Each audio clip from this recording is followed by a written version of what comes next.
부자의 서재에는 반드시 심리학 책이 놓여 있다. 정인호. 선택지를 고민하지 않아도 되는 자유를 갖는다는 것. 이것이 부자의 결정이라는 게 핵심이다. 부자는 음식점을 운영해도 살이 찌지 않는다. 부자는 포도주 창고에 살아도 술에 취하지 않는다. 부자는 카지노를 운영해도 전 재산을 올인하지 않는다. 결국 부자는 쾌락 본능을 통제할 수 있는 사람이다. 부자는 불황에도 안주하지 않는다. 자수성가형 억만장자는 자신의 조건이나 환경에 연연하지 않고 성공했다. 불황이 와도 왜? 라고 묻지 않고 해볼까? 라고 물으며 게임의 규칙을 스스로 정한다. 이것이 빈자와 억만장자를 가르는 가장 분명한 차이점이다. 우리가 노력해서 얻는 성과는 통제가 가능한 실력과 통제가 불가능한 운이 둘 다 반영된 결과물이다. 이때 운은 결과물에서 실력을 제외한 나머지 부분이다. 빈자는 도대체 왜 많은 시간을 낭비할까? 이유는 단순하다. 빈자는 시간을 소비의 대상으로 보기 때문이다. 시간을 소비의 대상으로 본다는 것은 남들이 만들어 놓은 제품이나 유튜브, TV, OTT 서비스 등의 미디어 매체로 콘텐츠를 수동적으로 소비하는 행동을 말한다. 반면 부자에게 시간은 만들어 투자하는 것이다. 부자에게 만들어 투자한다는 것은 자신 스스로 움직여 무언가를 만들어내거나 가치를 능동적으로 창출하는 개념으로 기회비용의 낭비를 대폭 줄이기 위한 노력의 시간이다. 자본주의는 상품과 제품을 계속 생산하는 프로세스를 가진 자가 승리한다. 그렇기에 커피 1억 원어치보다 스타벅스 매장을 가지는 것이 부자이고 소프트웨어 1억 원어치보다 마이크로소프트 공장을 가지는 것이 이익이다. 즉 자본주의 사회에서 교환을 무한히 할 수 있는 동력원이 있다면 시간을 거래하지 않아도 된다는 뜻이다. 부자는 시간으로 돈을 번다. 부자들은 돈과 시간을 거래하지 않는다. 부자들이 가장 중요시하는 것은 시간이며 그들은 시간을 지배하기에 돈을 번다.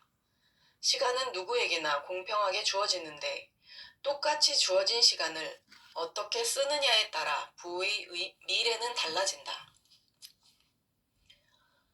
부자들에게 독서는 미지의 영역을 탐구하는 자양분이다. 자신과 무관하다고 생각했던 주제 속에서 새로운 흥미거리를 찾게 되고 그 흥미거리는 새로운 아이디어로 연결된다. 빌 게이츠와 마크 저커버그의 스펙트럼이 넓은 독서 습관은 어쩌면 CEO들에게 최적화된 방법일지도 모른다. 그래서 부자는 불편한 책을 읽어야 한다고 주장한다. 내가 알지 못하는 분야를 다룬 두꺼운 책을 선뜻 고르기는 망설여지지만 읽기 시작하면 전보다 더 많이 고민하게 되고 이로써 한층 더 깊이 있게 사고할 수 있다. 부자들의 경우 매일 30분 이상 책을 읽는다는 대답이 88%에 달한 반면 빈자들은 2%에 불과했다. 빈자의 협상법. 자신의 욕구를 쉽게 드러내고 요구에만 얽매인다. 첫 제안을 바로 수락한다. 일관성 없이 상대를 압박한다. 불평불만을 쉽게 이야기한다. 금액에만 집착한다. 어림잡아 협상에 임한다. 얼마를 드리면 될까요? 라고 묻는다. 물건을 팔고 싶은 마음에 저렴한 가격을 부른다. 구체적인 협상 전략을 수립하지 않고 준비해도 소홀하다. 부자의 협상법. 서로의 욕구가 얼마나 다른지 파악한다. 첫 제안을 높게 제시해 상대를 당황시킨다. 객관적 기준을 강조하며 일관성 있는 태도를 유지한다. 대안의 폭을 넓히며 창조적 대안을 제시한다. 금액 외에 다른 아젠다를 제시한다. 기준과 근거를 마련하여 협상에 임한다. 그 가격을 제시하는 이유가 무엇입니까? 라고 묻는다. 협의 가능, 절충 가능이라는 말은 절대 쓰지 않는다. 다양한 협상 전략을 공부하고 협상 준비에 상당한 시간을 투자한다. 부자학 전문가이며 베스트셀러 작가인 폴 맥케나는 부자들의 성공 요인을 찾아내기 위해 수많은 백만장자를 인터뷰해서 성공 전략을 6가지로 정리했다. 그중 하나가 실행력인데, 성공한 기업가들은 대부분 새롭게 구상한 일이 있으면 24시간 내에 무엇인가를 실행한다는 것이다. 반면 빈자들은 나중에 할게, 나중에 해줄게, 나중에 하면 되잖아 라며 끊임없이 나중에를 외친다. 도대체 그 나중이란 언제일까? 사실 나중에 하겠다는 말에는 지금은 하기 싫다는 거부심리와 기약 없는 그 나중에 오기 전까지는 하지 않겠다는 강한 의지가 숨어 있다. 즉 새해부터는 매일 꾸준히 운동하겠다는 말은 새해가 되기 전까지는 침대와 한 몸처럼 붙어 있겠다는 뜻이고, 내일부터 열심히 하겠다는 말은 오늘은 놀겠다는 뜻의 다른 표현이다. 그러므로 특별한 시간, 특별한 날로 실행을 미룬다는 것은 겉으로 아무리 변화를 원한다고 해도 내면에서는 절대로 변화하지 않겠다고 외치는 것과 같다.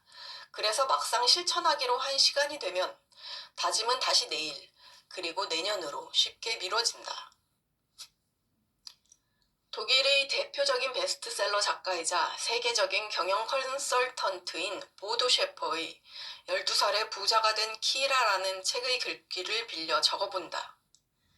해보기 전까지는 미리 판단하지 않기. 어때? 한번 해보는 게 아니라 하는 거야. 한번 해보겠다고 말하는 것은 안 될 일에 대해 미리 변명하는 것에 불과해. 한번 해보는 것은 없어. 하느냐 안 하느냐 2가지가 있을 뿐이지. 부자와 승자의 단어는 바로 지금. 부자들은 반응 속도가 빠르다. 신속하게 반응하면 사람들의 호감과 신뢰를 얻을 수 있어 결국 부를 축적하는 파생 효과로 작용한다. 새로운 시작을 위한 완벽한 타이밍은 없다. 빈자와 패자들의 단어는 나중이고 부자와 승자의 단어는 지금이다.